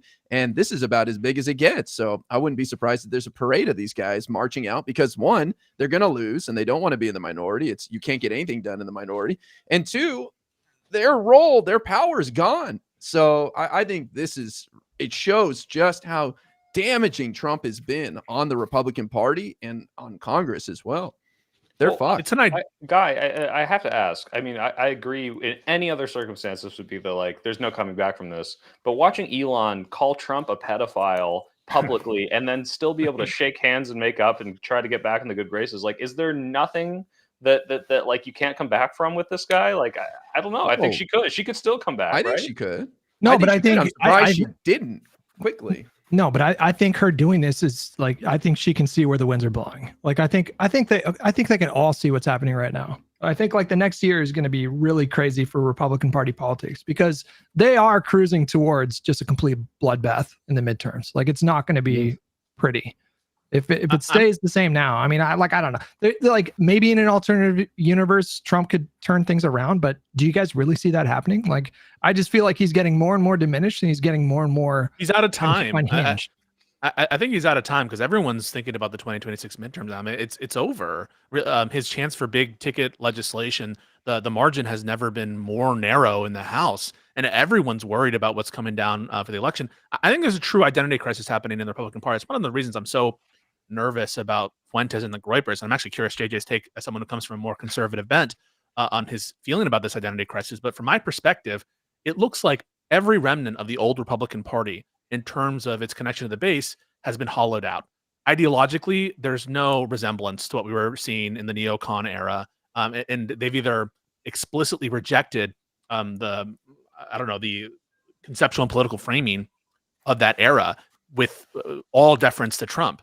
And so the only, I think, coherent vision that's coming from Republican circles that is just not whatever Trump says, and the energy seems to be from the Groypers. And I'm curious what the Republicans who are anti-Groyper are going to provide to their base to counter this growth. I mean, like, it's crazy. If you look at all the replies, and I'm sure a lot of that's botted, and a lot of Twitter stuff, like the Groypers are JQing everything. They're flooding comments. They're liking everything. It really does seem that a significant percentage of the Republican online ideological core is swayed by the Fuentes, or at least willing to pay lip service to it, such that J.D. Vance won't condemn Fuentes. Trump is walking on eggshells around Fuentes. And so something has been captured here, and it doesn't seem like there's a palatable vision being provided by the opposition, by the Ted Cruzes of the world, and those who would wish it not to descend into Groyper nihilism. But I'm curious, JJ, what's your take? Nikki Haley's son is talking like a Groyper. It's insane. Yeah, sorry, JJ, go ahead. No, I mean, I think, though, that, it's possible to be a little too apocalyptic about this kind of thing, in the sense that, like, I definitely agree. Like, the Groyperification of sort of American right-wing culture is deeply disturbing. The degree to which sort of young staffers on the Hill and in sort of right-wing organizations, as we saw with the big dust-up at the Heritage Foundation, the degree to which these sort of like the foot soldiers of sort of the Republican Party establishment is now sort of being dominated by little neo-Nazis. It's terrifying. But what I would sort of say is that it does not logically follow then that this is the group that will someday be ruling the Republican Party, and that if the Republican Party is sort of voted in, that, you know, that this will be the sort of face of it, right? It's very possible that the party is in a moment of crisis as Trump is declining, and that they're in fact making a profound miscalculation of going all in on something even more repulsive. Right? Yeah. Like JD Vance has made a strategic calculation that the Groypers are the wave of the future, and, you know, so is Heritage, and, you know, so is Tucker Carlson and all these other sort of characters. But that might just be like bad politics, right? Like, the American people, I don't think, have a great appetite for like open white supremacy, neo-Nazism, you know, fascist apologia. I think that, like, when you think of the famous Tim Walz quote, like, you know, they're just damn weird, right? Like, that is the stuff that I think really gets the antenna up. And so I think that is a very strong possibility, is that the party, like, sans Trump, just gets more deranged and repulsive and bizarre, and that becomes very off-putting. Whereas I think that Trump and Trump's charisma and Trump's sort of figurehead status kind of was like, you know, the eclipse that sort of blocked out all of this darkness behind him. Sure. And I think that when he goes away and we actually see what's, like, you know, under the rock, right, I think that could be very disastrous for the party. I think you're right. I think there's a hard cap on how far the Groypers can go. Like, I don't think they'll ever fully take over the party, but they could be big enough to cause like real disruption within Republican Party politics. Yeah, Hush, but look where we are right now. Like, Trump won't condemn Fuentes. Trump said Fuentes' name. They know what's going on. They know that one of the biggest conversations was happening in conservative circles was about Tucker Carlson, the biggest conservative influencer in national politics. Everyone knows it. I feel like Trump, everyone knows it, everyone talks about it. But like, that happened. JD Vance, Trump, the highest elected Republicans know about it, and they have taken the decision not to condemn. That to me signals something like they have grown tremendously. It's true. There's a lot of momentum there, but it's still kind of in this like bubble in the internet specifically. And second, when it does get exposed, when you bring these people out in the light, people are like, wait a minute, I actually don't like Hitler. I'm not a big fan. And unfortunately, they're never going to be able to distance themselves from that. And that's the reason why Tucker, and I think I saw a clip of Tim Pool doing this, they have to downplay the reality of who these people are, because the instant that you are exposed to who they really are, everyone's like, wait, I don't like these people. Like, Tucker Carlson's whole thing was not, hey, Nick, come on and proselytize about how great being a neo-Nazi is. It's how can I obfuscate your real opinions to make you look a little less bad, and then everyone else can attack you and be like, oh, that's not true, right? Those are just clips out of context, right? Like, they have to distance and push away what they really are, because that's not going to work. It's not going to work if those people get into power, unless the whole time they're somehow crypto hiding it. That's why, like JJ was talking about, these staffers aren't going out and saying, oh yeah, well, I mean, they are, if we saw the leaked text messages, but as soon as you see like that DeSantis guy staffer posting like a black sun in their campaign video, it's like, oh, and then he gets fired immediately, because they know that's not going to play well with 90% of people. Guy, do you think the Groypers will ever successfully take over the Republican Party? Not until they start talking about affordability are they going to win jack shit, because as racist as people are, they care more about paying less at the grocery store. So until those idiots figure out that affordability is what matters to people, they're not going to get any traction. But I'm looking at Ben Shapiro, watching his noble battle versus them. I think he's losing. I think he needs to step his shit up. So Ben Shapiro, if you're listening, no, but he's a piece of shit. Fucking game up, moron. You're having an existential threat here. Shapiro is like, these people deserve each other. Shapiro is talking about Marjorie Taylor Greene falling out with Trump as though the falling out relates to Marjorie Taylor Greene trying to co-opt the movement, as opposed to the Epstein files vote, where everyone understands the reason why Trump was like hauling Lauren Boebert into the Situation Room to be berated by his attorney general and in a remarkable move to whip votes on a piece of legislation is because of the Epstein files vote.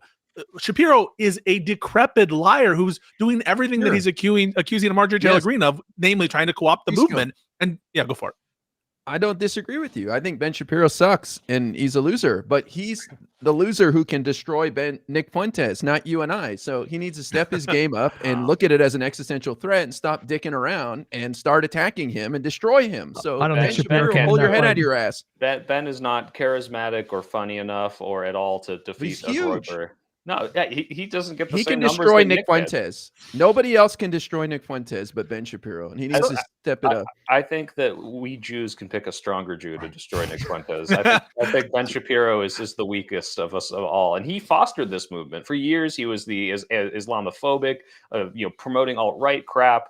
This is why the Christchurch shooter cited him in his manifesto, and then you get to this Groyper movement, and he's like, "Oh my God, what happened? Where did this come from?" It's like you did this. You're part of this. So this is obviously a significant fracture in the Republican Party that's emerging right now, especially after Charlie Kirk. I mean, after Kirk died, Fuentes played it very savvy. He positioned himself right away to capitalize on their grief and anger and radicalize. And it looks like he was successful at radicalizing thousands of people towards his side. Does that mean that this moment is the best time for an attempted left-wing Tea Party or the worst time? Because you have a couple options here, right? If the Democratic Party stays cohesive and doesn't have a civil war, we could really benefit enormously electorally in the next couple of election cycles. However, if there's a lot of civil war, what's that?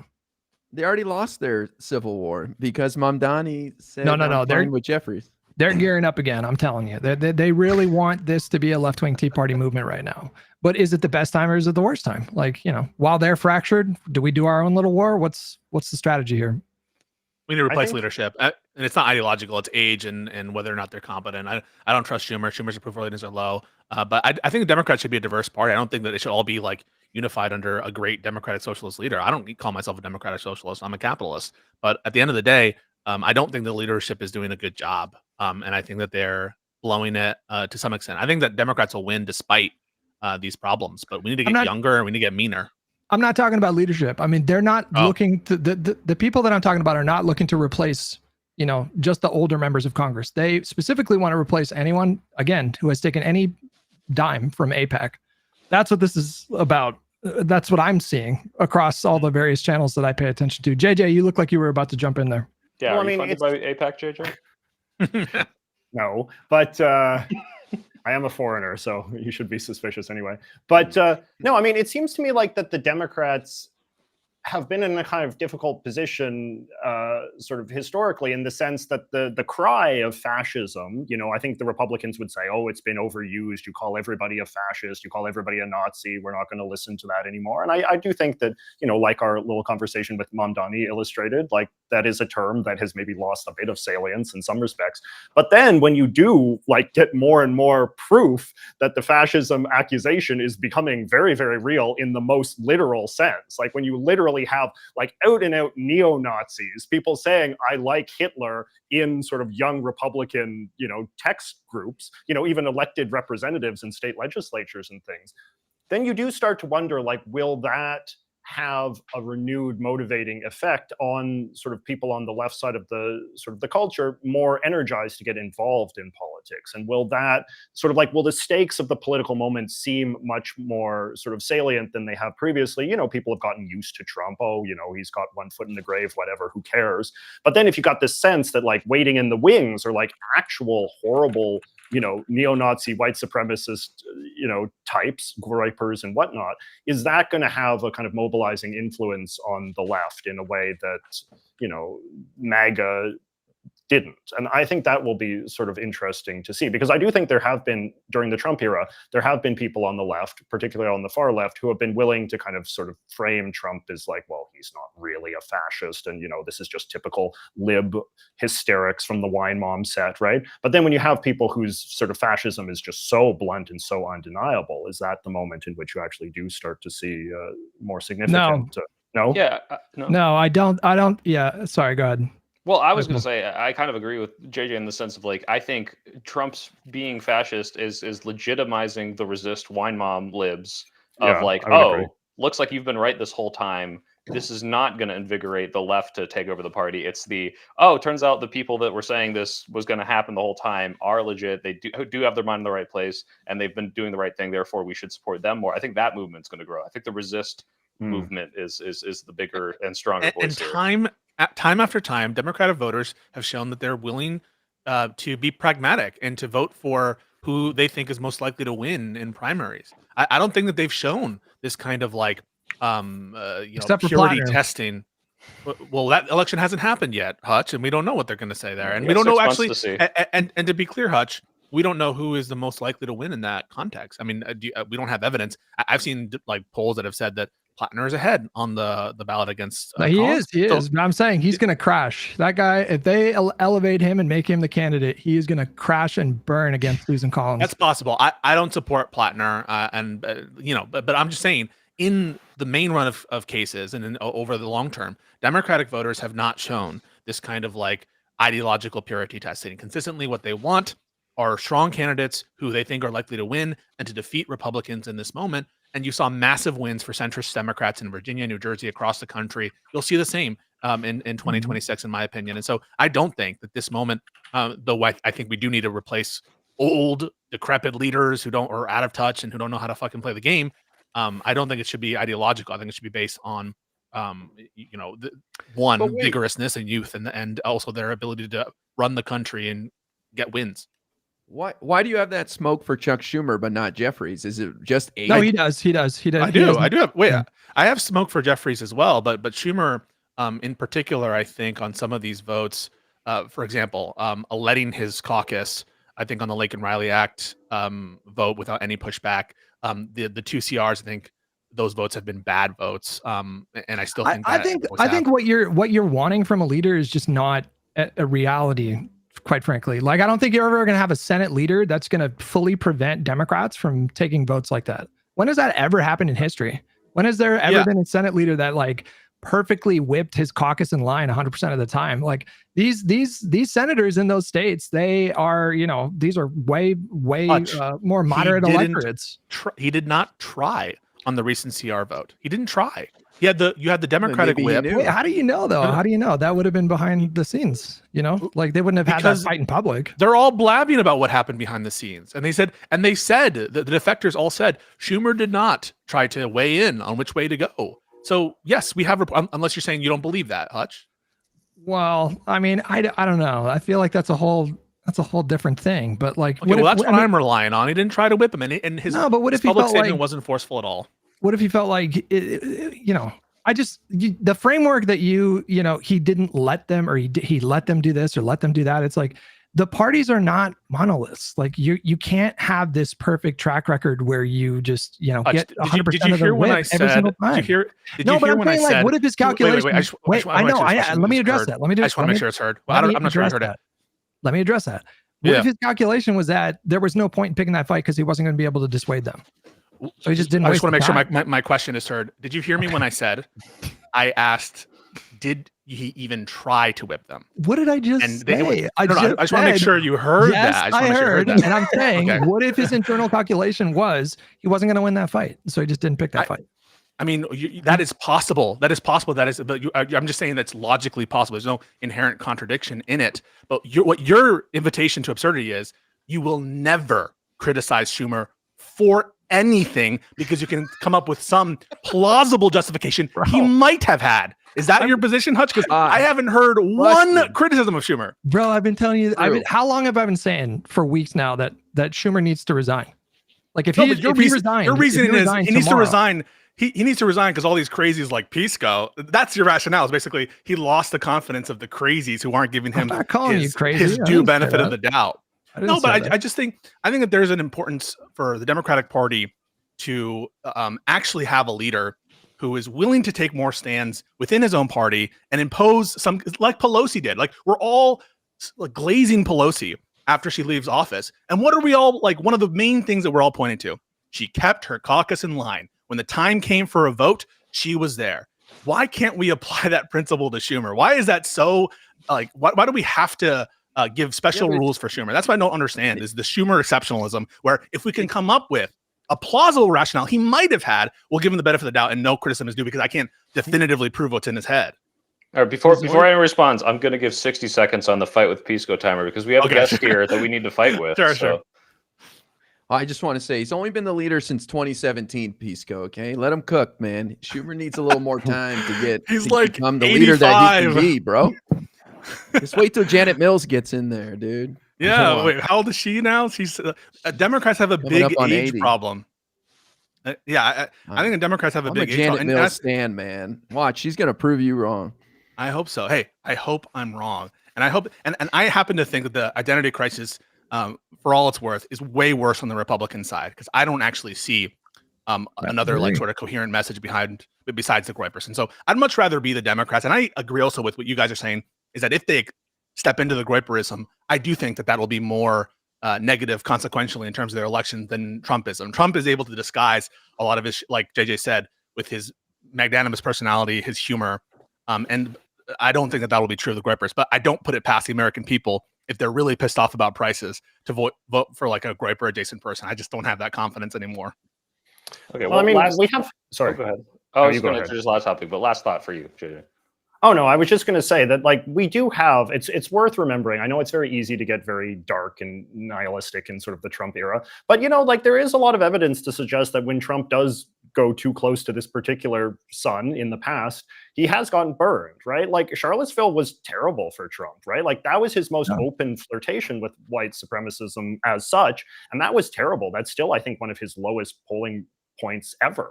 Right, to this day. So like it is important that we realize that the American people are still good, decent folk at the end of the day, and people vote for Trump because they don't perceive him as a fascist. They don't perceive him as a neo-Nazi, right? So, and maybe they never will perceive him as anything beyond what he is. But these other characters, Vance and his whole sort of clown car of hangers-on, like these are new characters for a lot of people. And what I was just trying to get at before was like, Hutch, when you were asking about a sort of like left-wing Tea Party, I think it's less that we think of, sort of progressive people challenging establishment Democrats and more just like a fear of sort of the post-Trump era or perhaps sort of like a decaying Trump era. I think it could just be a mobilizing factor in just getting all sorts of people more mobilized to run for office, to get into politics, to support Democrats in opposition to something that does feel new and terrifying. And that's a logical continuation of his first term. That is exactly what happened during his first term. He inspired a lot of newcomers to run for office for the first time, energized the Democratic voter base, and it stands to reason that the opposition force this time would be more motivated because he's just been a lot more awful, quite frankly. Like he's been just really, really unique, like surprisingly awful. Like I knew he was going to be bad, but the first year just well exceeded my expectations. And so, results like the election night a few weeks ago really shouldn't shock anybody. I got $5 from Daz Vidania, who said that it's way easier for House leader to keep their caucus in line because the House is up every 2 years. Thus, for those members, they need the leader's support more for elections. I just wanted to read that. Yeah, I mean, I don't know. I think that the particularities of the constituency so far as the House are concerned are also at play in the Senate. And so I'm not really sure what the basis is to say that, other than like I guess they're more responsive to the base every 2 years. So maybe there's more pressure that a leader can inflict on that. But the level of I think discord within the Democratic votes in the Senate in the Trump term too has really been disappointing for me. So even if I would grant that there's some basis to think that the House leader has more power, the point I was making was just that we praise Pelosi for her ability to do that. But it seems that every turn, even when there's massive divisions in the Senate, we're coming up with excuses for Schumer. What do you think of the idea of like, just real quick, what do you think of the idea of like, let's say there's Democratic senator, maybe they're serving in a light red state, like Gallego. Did he vote for the Laken Riley Act? I think he did. He sure right? did. Yeah. What do you say to someone who would point out that maybe most of his constituents wanted him to take that vote, even the Democrats? Yeah, so I think that you are elected to be a representative, and I think that you need to test people's like bravery in the moment. And sometimes you need to do what's in the best interests of the country, even if your constituencies are nominally in favor of more like immigration enforcement. And the proof is in the pudding. After a while, now people have horrible views about what's going on in immigration. Trump's approval in immigration is -8 or 9 or something. And so if he would have just done the right thing in that moment, then I think it would have been better. And they needed the Democratic support to pass the Laken Riley Act, which is essentially giving more discretion to ICE in this moment of where they're like abusing people and sending people to torture prisons to detain people. And so, yeah, no, there are some votes in which I would be like, okay, I understand if it's just like a signaling vote, it doesn't matter. But this was relevant vote where they needed Democratic support to get over the filibuster on a vote where I think it's critical. And so, no, I would say that Ruben Gallego did something bad. But what if voting against the Laken Riley Act would have possibly imperilled his reelection or something? This is everything with you. I just want to say this is every single conversation. I'll do the last point. Stop. No more Hutch Pisco fighting. No, I'll just say the last. Wait, I just want to say the last point. If you turn every single conversation into a trolley problem about if it's the case that this is the one-off thing that will determine the election, I will grant it to you. If it's the case that this vote necessitated him to win or lose, okay, I would grant it to you. But don't turn every conversation into the Manchin problem. Okay, so JJ, Yes. last topic today was the Epstein files release, and I think you're great for having on this topic because you are notoriously a conspiracy skeptic. I think you texted me yesterday. Epstein did nothing wrong, or something like that. I didn't say that. And, yeah.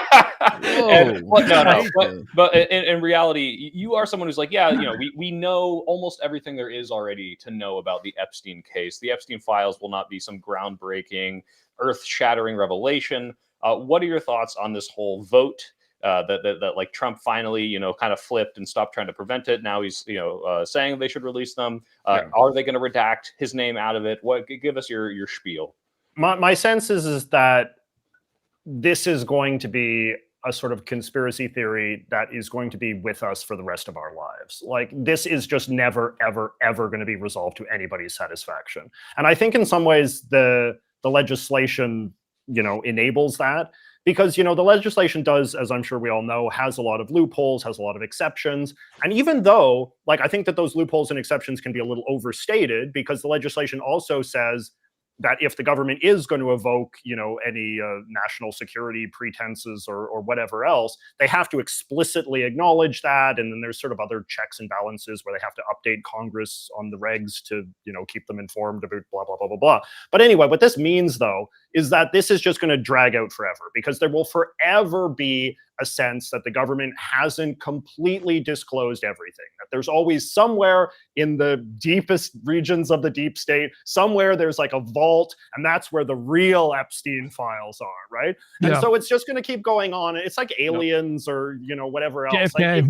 Yeah, exactly. Like JFK, there's somewhere there's the truth. And it doesn't matter how many radical populists we keep electing, it's just never being disclosed because some powerful figure doesn't want the full story to be known. So, at some point, it's you can either make peace with the fact that this is just a nonsense conspiracy theory, or you can, I think, do what the Democrats are trying to do and try to at least weaponize it and kind of play with fire in that sort of way and hope that this madness and, the American people's sort of propensity towards a good conspiracy theory can maybe be used to bring Trump down. Someone needs to make the "nothing ever happens" Wojak with your face, JJ. You're all in on "nothing ever happens." But if it's so innocuous, if it is such a this is never gonna satisfy anyone, it's really not nearly as big of a deal. Why are they fighting tooth and nail to stop its release? Why not just say, well, look, it's a nothing burger. Look, it's just a bunch of bullshit. Because I think Trump has said stupid lies that are going to be proven to be such, right? And it's not that necessarily Trump was engaged in all these sex crimes. It's just that Trump has said repeatedly that he barely knew Epstein and, that he kicked him out for being a creep because he had no previous inclination that he was a creep and all this kind of stuff. And I think that the files will probably at worst just reveal that Trump knew about sort of Epstein's predilections and his grotesque sort of sexual appetites, and that he was just a good buddy of Epstein and was hanging out with him constantly. And I think that is unto itself very embarrassing and very humiliating, particularly given Trump's kind of elaborate, sort of theology that he is this sort of QAnon hero of the children and all the rest of that. So I think that's it. I think that Trump has just dug himself into a hole of pride that, rather than just being honest and just saying at some pivotal moment in the past, look, I knew Epstein, we were good friends. I, eventually turned against him. But instead, he's hanging himself by his own petard. So Well, you don't think like when the email comes out and it's like Trump blew Bubba, Putin has the photo of it. You think that's all just what is that to you? Is it all just That would be an like- example. But that would potentially be an example of embarrassing like homosexual conduct by Trump that would not be a sex crime or fit under the category. What was the term you used, JJ? Repulsive sexual predilection or whatever that was. So I mean, unless you guys think that of gay people, maybe a lot of Republicans do. Maybe that's why he doesn't want to have that out there. yeah, so I feel what's wrong with an innocuous blowjob to the president of the United States? Yeah, no, from it reminds me of the Sopranos, pitching, not catching. No, or catching, not pitching. There's one point that I thought JJ made was really good. It's about the law. The law, I think, is actually written poorly. A lot of it's unclear. So, for example, the category of documents that are required to be disclosed at the start are unclassified documents. But then there's a category exception that provides for withholding for national defense or international stuff that is itself classified.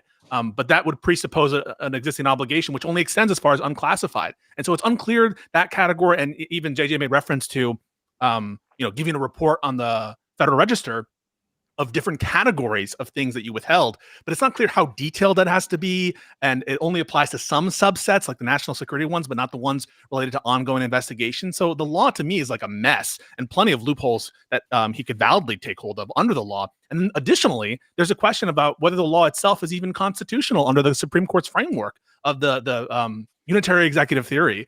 If you can't criminalize conduct by a former president in his sort of core official duties, how can you, in the course of an investigation ordered by the president, demand productions and these token sham investigations into like Democrats' connections with Epstein? That at least is a facially valid exercise of executive authority. It just seems like any kind of forcing of the documents is going to run into a lot of problems, including whether the law even allows for suing the Department of Justice to get those documents. So I do think this is a little bit of a stunt. And I do think, and I agree with JJ, that it's never going to resolve anything, given the number of loopholes, a number of problems enforcing the complete set of documents. Sorry, I just thought this was worth showing. Everyone's saying this makes Trump the first vice president, but no, if it's true, Bill Clinton's the first vice president. So, go ahead, guys. Absolutely filled with pitfalls that Trump will step into, and I think the Democrats are hoping for that. I mean, I'm with JJ. This is never going away. But if trust for the DOJ can be restored in a future administration, then I think the lunatics who are constantly chiming for the Epstein files will get down to the level of like the JFK people or whatever. And so it can be like that flame can get smaller at the very least. But I think was it JJ said that the Democrats have weaponized this conspiracy theory. I think that's beautifully done by Ro Khanna and the Democrats, and they should get their flowers for doing it, because boy, I never thought Epstein would undermine the Trump administration, but this might be what finally takes him down, just because it's the cover up. He's going to release something and it's going to piss off a whole bunch of people. And then, there's going to be more drama, and he's never going to escape this cloud. It's one of the most beautiful examples of karma that the universe has ever produced, that someone like Donald Trump, who, threw breadcrumbs and red meat at the crazy conspiracy theorists for his entire time in politics. But I think he just made a grave miscalculation when it came to Epstein, because it was too big for even him. Like, his superpower is he's able to, manipulate the narrative and sort of set the news cycle and that sort of thing. And this is bigger than him. And like, Americans have been pretty conspiratorial for a really long time. And we talk about JFK and the landing on the moon and 9/11, but that's really ramped up, I think, in the last like 15 years. I think it's gotten significantly more conspiratorial. And, like the Epstein stuff was kind of like the what do you call it? The zenith, like the absolute height of conspiracy theory in the United States. It's like, it's a story that has really captured the imagination and attention of tens of millions of people from, every political stripe.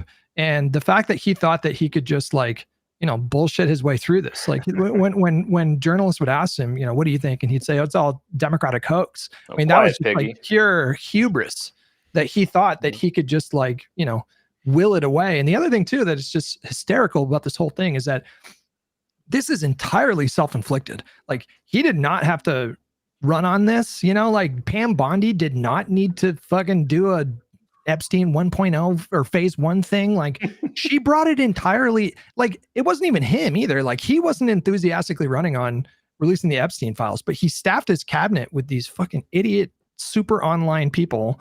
And they decided that they were going to, you know, try to raise their own national profile by leveraging the Epstein stuff. And it totally backfired. And they hate each other too. Did you Yeah. hear Patel is like mad at Bondi and they both hate each other. And so, yeah, there's no internal unity on this issue. Yeah. One of the things I think is best of this whole thing from a political perspective for Democrats is it's hard to disentangle the failures on the Epstein files to be just isolated to Pam Bondi because, of course, Bondi's doing everything that Trump says to do. And so to the extent that Pam Bondi is responsible for any kind of fuck up, Trump is directly implicated because he appointed her and hasn't fired her, and she's willing to do anything he wants. So it's really nice to see these crazies have to contend with the reality of holding office and do a bunch of corrupt stuff in the meantime. Like, I don't know, doing the private. Did you hear what Patel is like now accused of using improperly, like the SWAT team to protect his girlfriend and stuff? They're all worried about personal advancements and perks of the job, and that is, I think, helping the narrative that these people are out of touch protecting child rapists. Yeah, and to your point of like he didn't run on this, Hutch. It's like everyone remembers the clip. It's like, hey, would you declassify the JFK files? Like, of course I would. Would you declassify the Epstein files? Well, maybe that one not so much because as you know, like it was like the most obvious thing. Like I don't know how his supporters couldn't look at that and say, wait a minute, this might mean something bad for him. But yeah, like this, you are the QAnon president. You had a whole bunch of people who could dig through 10,000 Podesta emails and say that pizza meant little children. And now your emails are coming out and it's like you did weird stuff with a pedophile. And it's like, oh, well, this could mean anything. You know, like it's a true like no-win situation for him. Because if they release a lot of unredacted stuff and his name's all over it, that's bad. And if they release a bunch of stuff and it's hella redacted, that you know that no they're one's not gonna believe. Yeah, no. Massey said if it is that redacted, he will read the unredacted names on the House floor. Like he's still, you know, like I'm gonna make sure this gets out. He's fully on board on that. I don't know if Ro Khanna's on the bipartisan. But he might not get it though, right? They might withhold it from Congress. But if there's ambiguity about about like whether they have to give the unclassified versions to Congress itself, that's unclear in the law, and who would have standing to sue. So I'm not sure that Massey will get it. Well, but Massey said they know the names and they'll just read them out on the floor. Massey, I think, doesn't know shit. If I'm being honest, they said the victims. They said the victims. They know. We know who some of the people are, and we will read their names. So, and some of the perpetrators, he said too. I mean, you have to be careful about the list here. I think there's a lot of shifty shit happening with the people who are promoting this story. I don't think it's all just this benevolent people who want transparency. I think a lot of people are like that, but I don't think that. And Michael Tracy, I don't agree with him on everything he does on the Epstein files, but as a reporter, he's been asking some like really tough questions of these people, and they don't seem to have a clue on the substantive allegations and what's going on here. JJ, you're laughing. I don't know if you saw any of those conversation with Michael Tracy. Oh, did you? Right? Yeah. Michael Tracy is great. I think at least on this particular issue, and I agree. Like he does go too far. I think he's in some ways he's a little bit too much of a Epstein the man apologist. He was just 17. He's also skeptical. Additionally, he's also skeptical that like these laws should even apply. Like the notion that you could traffic like a 20-year-old or an 18-year-old or something like that. But go ahead. But independent of that, and I have my problems with some of his stuff, but he's really, I think, done the Lord's work in terms of just really deconstructing the lack of there in terms of this narrative that people casually throw around, that like we've sort of seen proof that our elites are engaged in these like pedophilic like sex cult things, right? Which there's like very little evidence of, but this is a thing that people just casually say, oh, we've seen like, Bill Clinton, and we've seen, Bill Gates, and we've seen this and this and this. And like Michael Tracy has shown that like there is very little substance behind any of the allegations of these other powerful men, including Trump. And that this is just a kind of like folk story that has been repeated endlessly because people are somehow, and I think this is quite grotesque in a way, people are not satisfied with the evil of Epstein and Ghislaine Maxwell themselves. That somehow there has to be something big and more cinematic and to more intelligence agencies or other powerful third parties. And I would not feel comfortable saying that I know Trump engaged in some sexual crime. And I think if you're saying that, you don't have the evidence for it yet. Now, his reaction, I think, is suspicious as fuck and should be looked into and all that stuff. But there are people. The problem is, I think the notion, and JJ, you got some of this in your answer, why people won't be satisfied, because even the term the Epstein files, I think in their mind presupposes guilt and presupposes like a confirmation of what happened. So you haven't released the Epstein files if you haven't released the thing that condemns the people we want to condemn. Those aren't the Epstein files. The Epstein files, in other words, are defined by their inculpatory nature to certain groups. And so to the extent that you haven't released those files as defined therein, then you are hiding something. And so that's, I think that there's a problem here. There's an expectation that ultimately can't be fulfilled. Well, I lost this bet last time, JJ. We bet about whether or not Elon Musk's Trump kerfuffle would last longer until VidCon, and it didn't. But I'm all in on Trump's in the Epstein files. You guys are being too with illegal stuff, or with illegal stuff, or embarrassing illegal stuff. Trump diddled a kid. I'm going to say. Oh, sorry. Allegedly in the Epstein files. Okay. Here's an interesting theoretical what if, as long as we're living in La La Land. We love that here. Okay, here. Imagine this scenario. Okay, imagine the Epstein files do come out and they do reveal that Trump diddled the kid. Do you think that would then become a big scandal for the Democrats in some ways? Because then it would be sort of like the Biden administration was sitting on this. No, you don't think so? No, it would be a Garland. Everyone would shit on Garland. me. I'd be the last Merrick Garland defender in the room. Say, guys, put your pitchforks down. Couldn't read. It's fine. He didn't know. It's the premise. The premise, I think, only exists because Donald Trump totally corrupted the presidency and their relationship with DOJ, because it's obviously insanely corrupt and very troubling, the prospect of a president weaponizing criminal investigations and documents in that investigation for political hit job. People ask, why didn't Biden release this information? I don't think the thought even entered his mind for a second to go into criminal files and then selectively release them to hurt his political opponents. I totally agree, Hutch. No, I totally agree with that. And people like Piers Morgan do it all the time. They're like, Biden indicted Trump and convicted him for the New York thing. It's just so the assumption that when Democrats hold office, they're going to be as corrupt as Trump is with the DOJ, where Trump is literally ordering investigations into his rivals and arrests on Truth Social to his DOJ, and they're complying publicly with tweets in response. That is a level of malevolence and corruption in the DOJ we have never seen before. And so, I don't think that would be shared by all the Democrats. But even look at what Nixon did, right? Nixon resigned, Well, first of all, that was the catalyst for a downfall. It was the biggest political story that other scandals are compared to, among other things. But this is a public, you shall indict. At a bare minimum, what Nixon was doing was trying to protect himself and stop indictments. I think that's also a problem. He was also privately pressuring DOJ to investigate, people he thought were radical, groups that he thought were radical, his political opponents. But he wasn't doing that publicly. It's a decent point. Well, there's no world in which any files are released that implicate Trump while he's president. I mean, let's be honest. There's no shot the DOJ release anything unless they did it by accident. And anyways, the argument you could use, why didn't Biden do anything? I hear it all the time. Is as far as we know, there was an active investigation until July 7th when the DOJ under Trump said it's case closed, boss. Nothing to see here. So I could just argue that Biden was this close to indicting Trump for all we know. I guess Trump shut it down. One thing that's worth noting as well, though, is that the real damning stuff, like the birthday card and all of this kind of thing, that's not come from the Epstein files, right? That's come from the House committee, subpoenaing the estate, right? So in that sense, I suppose even if the Epstein files prove to be this corrupt nothing burger or whatever, there still is the possibility that interesting stuff could come out from the House investigatory committee. Enigmas never age. Well, weird. Let's wrap things up. JJ, it was so nice having you on. Nice to meet you. Where can people find you? Shout out your channel. We like to shout out smaller channels on Live and Learn. Oh, that's so gracious of you guys. Yeah, I mean, if people want to see me, they can just look me up on YouTube. My name is JJ McCullough, but McCullough is hard to spell. So if you just type in JJ Canada, I pop up. So yeah, and we'll definitely have you back on when something crazy happens, like when we invade Canada and we need the frontline reporter. So sounds good. That's what I'm here for. Thanks so much for coming on, man. It was a lot of fun. what do you have going on this week? Regular streams, 8:30 a.m. tomorrow, 8:30 a.m. Pacific, 11:30 a.m. East Coast time. And I have to say, your thumbnail guy, whoever that is, or girl, doing great, because I keep clicking on them when I'm in the morning, and I'm like, what am I going to watch today? And I'm like, oh, that's a good one. Hutch is yelling at someone. It's the same as Pisco's. Yeah. Oh, nice. Yeah.